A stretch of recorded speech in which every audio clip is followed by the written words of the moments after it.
Ассаламу алейкум, кадырлуу кыргыз элим, урматтуу телекөрүүчүлөр, эфирде спорт мейкиндиги көрсөтүүсү. Бүгүнкү биздин чыгарылышта ала тоонун арасында ушинтип тоо этегинде машыгып жаткан кыргыз спортчуларынын эмгеги жана машыгуулары туурасында болмокчу. Тагыраагы эрежесиз эр уруш. Эрежесиз эр уруш дүйнө жүзүндө жалпы эле ушул спорт жаатында популярдуулукту күндөн күнгө алып келүүдө. Ошолордун этегин улап жаткан биздин кыргыз жигиттери да жакын арада кошуна Казак Республикасында беттеш өткөрөт. Ушул беттешке кандай машыгууларды өткөрүп жатат жана кандай даярдыкта, ошол туурасында сиздер менен кененирээк көрсөтүп бермекчимин. Сиздер менен мен Токтомуш Жекшенбай уулу. Анда эмесе биз көрсөтүүбүздү баштадык.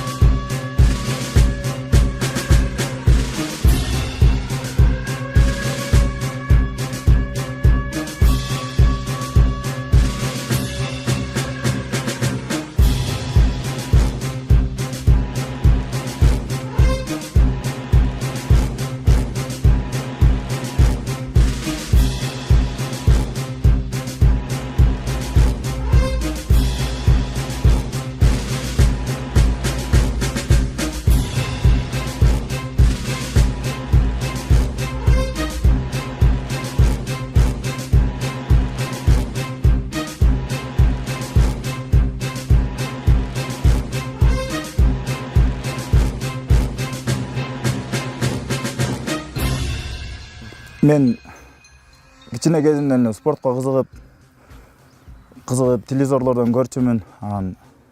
8-классыман Көкжаңак шаарында бокска баргам. Бокстан баштап анан бокста кылып жүрүп чемпион киргизип болгом. Среди юнош жаштар арасында. Анан Москвага окууну бүткөндөн кийин жумуш иштеш керек болду. Москвага бардым. Москвага барып, ал жерден да кыргыздардын бойлорун көрүп, интернеттерден, дисктерден көрчүмүн. Анан бардым, ошол жака барып, ММАга бардым. Тренерим, ушу азыркы учурда тренерим Айбек Мусаевдин колуна бардым. Айбек Мусаевдин колуна мен интернеттерден көрчүмүн. Мурда Москвада балдарды алчыгып, ушу балдардын видеолорун көрчүмүн. Анан кызыгып, жумуштан бошоп, жумуштан чыгып баргам. Барып, анан ошо Айбек Мусаевдин колуна баргам. Азыр учурда тренерим Айбек Мусаев.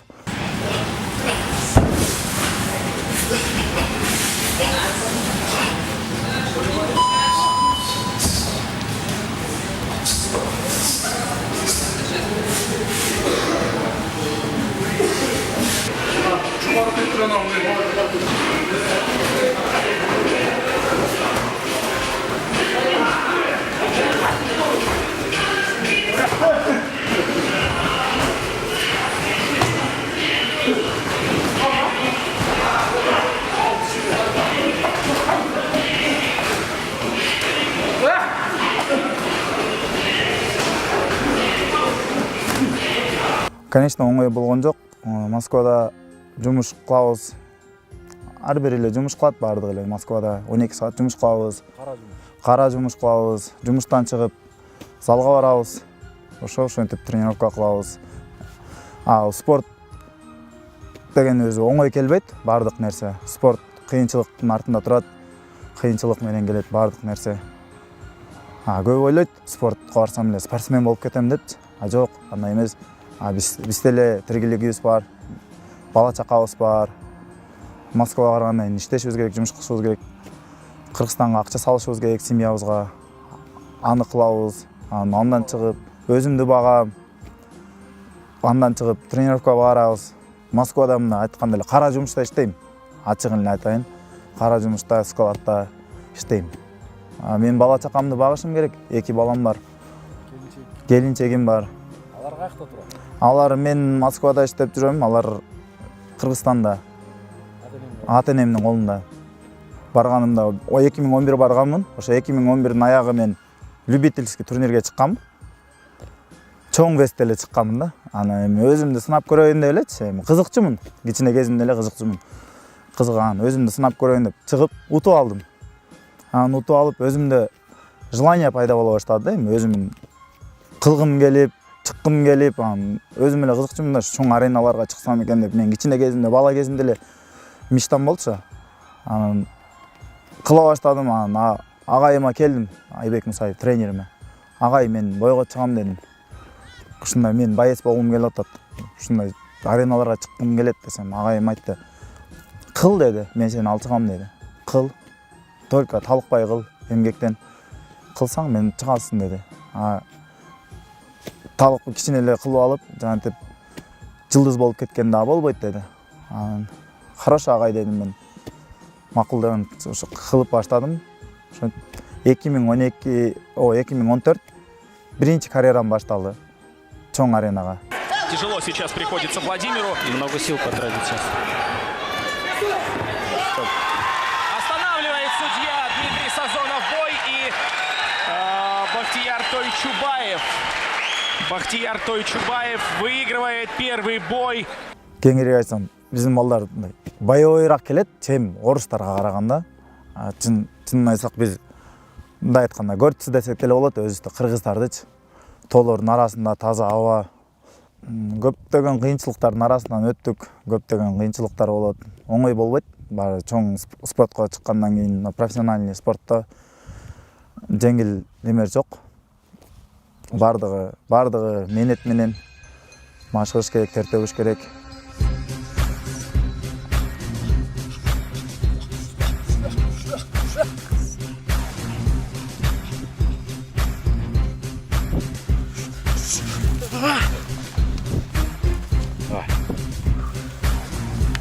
Кросс кандай болду? Алхамдулилlah.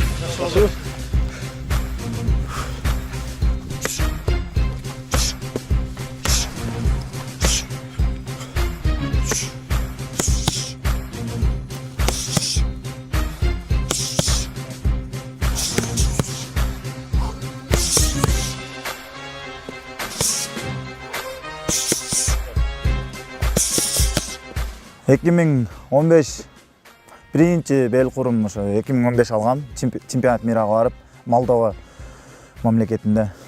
Ошо Молдовадан чемпион мира болгом 2015. Эреже боюнча чемпион мира болгом 2015. Андан кийин чемпионат Россия болду Москвада. Ошо чемпионат Россиядан бел кур алгам, чемпион Россия болдум.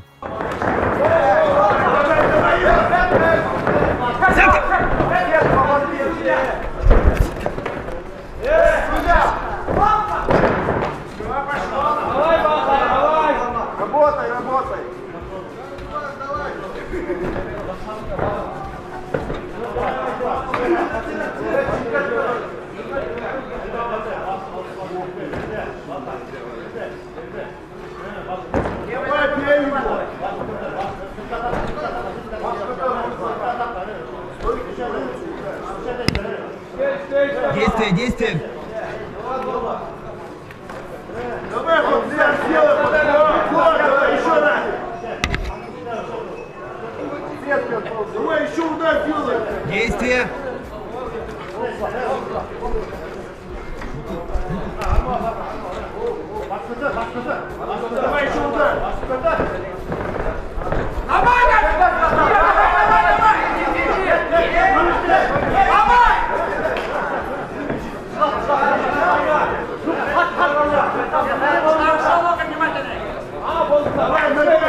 Азыркы профессионалдар арасында мен общий шердогум 11-4. 11 победа, 4 поражение. Бишкекке чакырышты. Жаңы организация FFC деп. Ошого бел курга урушасың деп мени чакырышты, ал жакка келип, ал жерден бел кур алгам, чемпион болгом.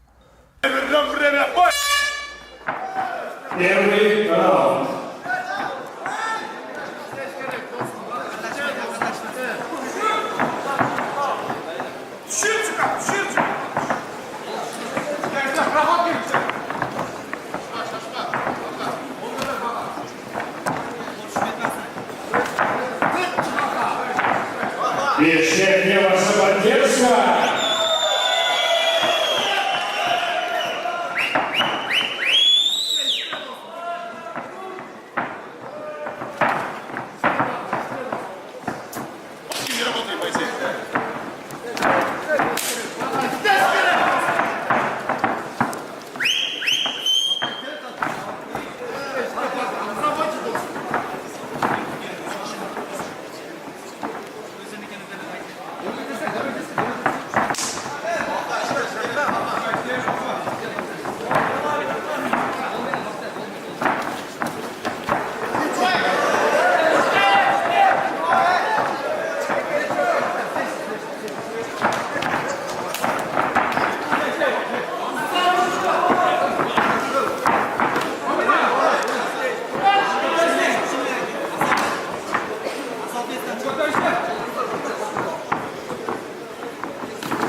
Ölçüler kolluklarımız elinde.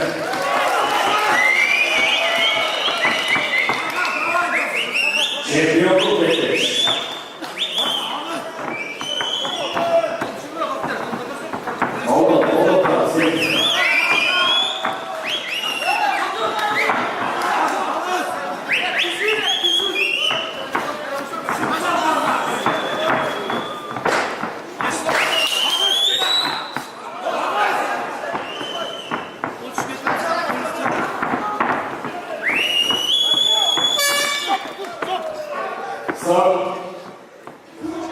Боец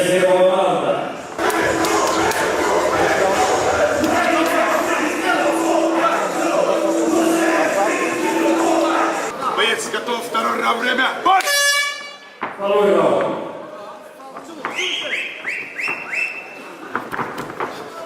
Теперь надо делать.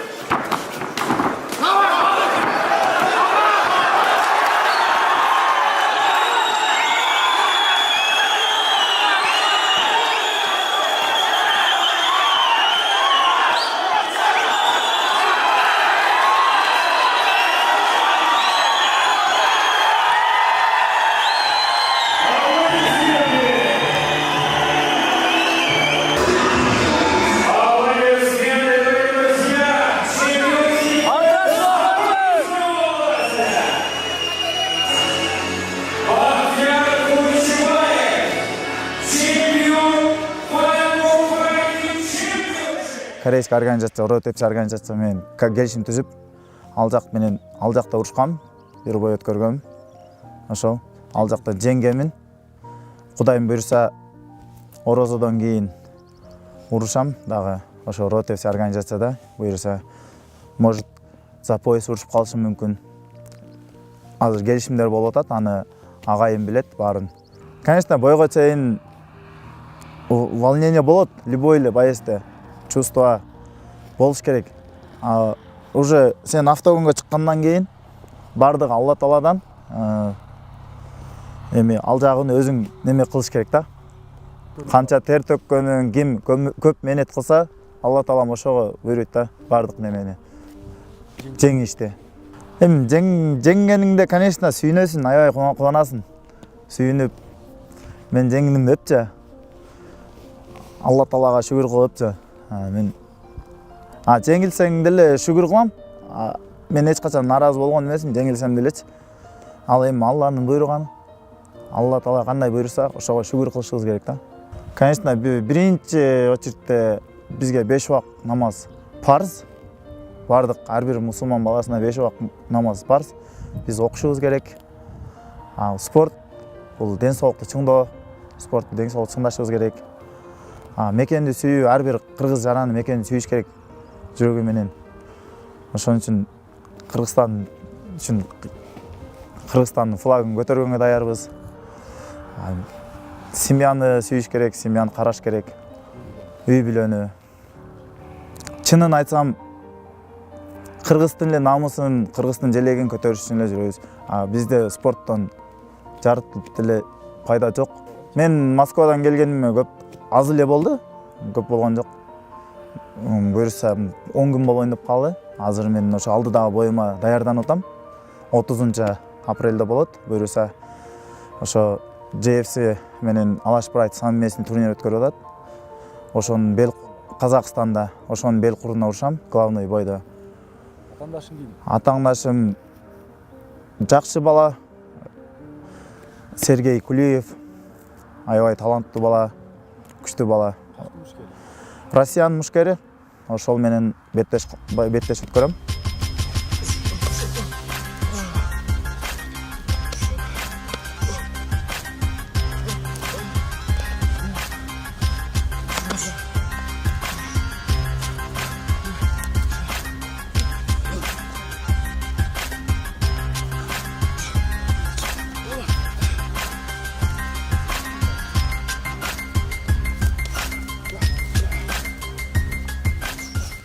Тойчубаев. Анын болсо апрелдин 9-уна JFC-де курга урушат экен. Ошо азыр чогуу даярданып атабыз, 2 мал тренировка атабыз күндө. Аракеттенип атабыз, мындан болсо жакшы баары. 2 мал тренировка күндө. 6-күндө ушундай эме кросс чыкайбыз.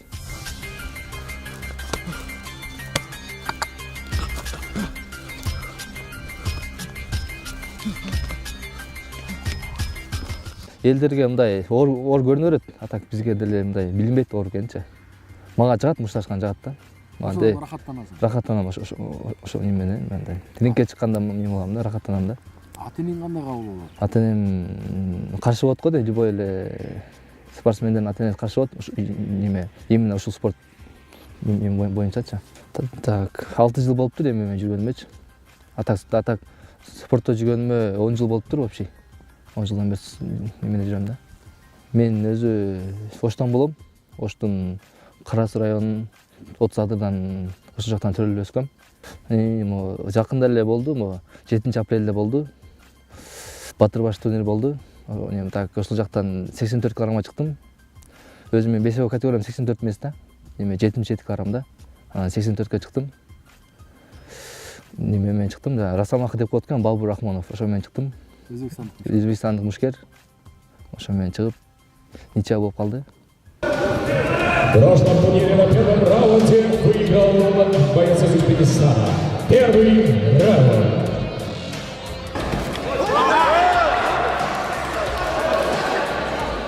Работа так. Вот, жөргөтөт.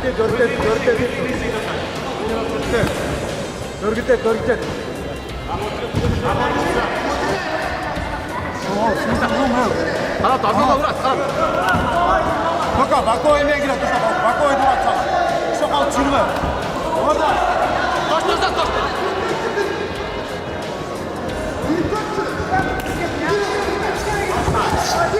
Артисан колдо ошо. Ага, кирсең.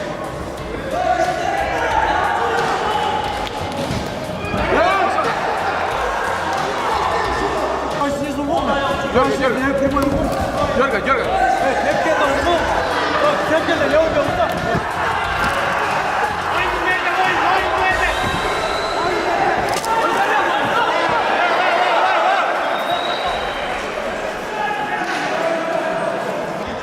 Где уставлен, баланс, другой. Вот так, ошо уставлен. Айта, ура,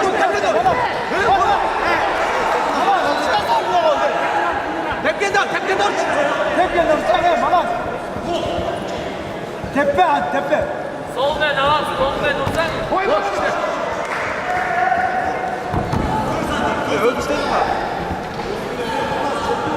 Баланс, деп, устав, баланс. Вот. Ташта. Вот.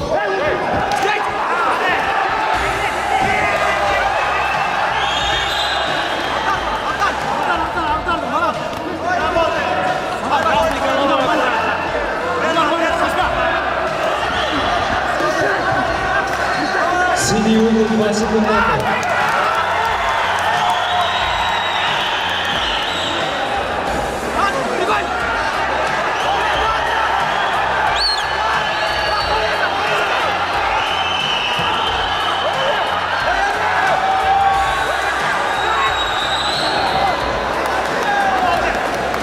За победу бойцов!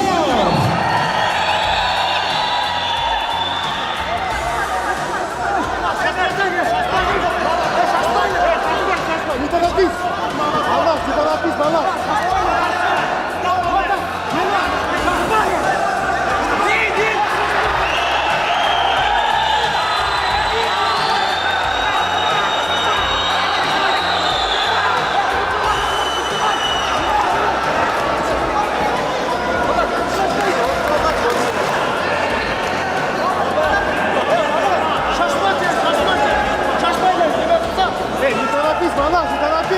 Атаандашы, потому что мен 84 килограмм мен весовой категория эмес экен да. Ошон үчүн чоң болуп калдым агачы. Ал салмак кууп келди окшойт. Ал салмак кууп келди, эртеси 95-90 килограмм болуп чыкты да. А мен болсо салмак кууган жокмун, мен ошол 84 бойдон чыктым. 2 класстан ашкам. 2 класста ошо 1-2 байкелер бар. Ошолор мени колдоп жүрүшөт. Ошолорго чоң рахмат. Финанс жактан колдоп жүрүшөт. Ошолорго чоң рахмат. Грозныйга сборго барып келдим. Барып келдим. 1 ай жүрүп келдим. Беркутта жүрүп келдик. Беркуттан клубту уже барыңар деп билесиңер да. Ошол жакта жүрүп келдим 1 ай. Кандай болду ал жактан башкалар? Ал жакта аябай жакшы экен. Ал жакта уровень ачы эле башка экен. Биздин где-то бир 5-6 жыл артта экенбиз немеден, ал жактанчы. Ал жактын уровени бөлөк экен. Байкаштырып көрдүк. Биздерди алай деле билет экен биздичи. Мындай силер кыргыздар мындай характерный сиңер дейт, баары эме кылат экен, алар да билет экен биз кыргыздардычы. Силер мындай дух жактан күчтүүсүңөр дейт биздичи. А кичине мындай опыт жактан, техника жактан кичине аттасыңар дейт. А так дух жактан, жүрөк жактан силер алылдасыңар дейт. Күчтүү келесиңер дейт.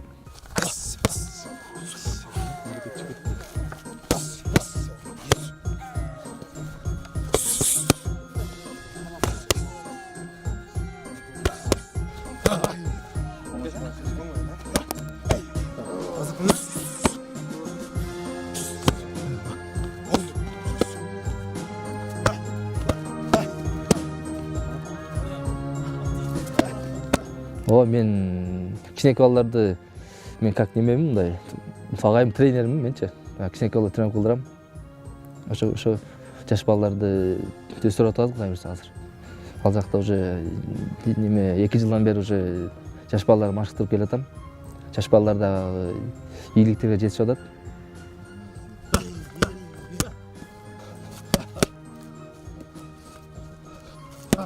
Көбүрөөк тер төш керек, көбүрөөк пака теш керек, залдан чыкпаш керек, залда жашаш керек, 2 мал тренинг кылыш керек, как положено. Режим сакташ керек, режим менен болуш керек. Та режим менен неме да, мындай бүт нерсе режим менен болуш керек да. Ошондон көптөгөн ийгиликтерге жетишесиң деп ойлойм.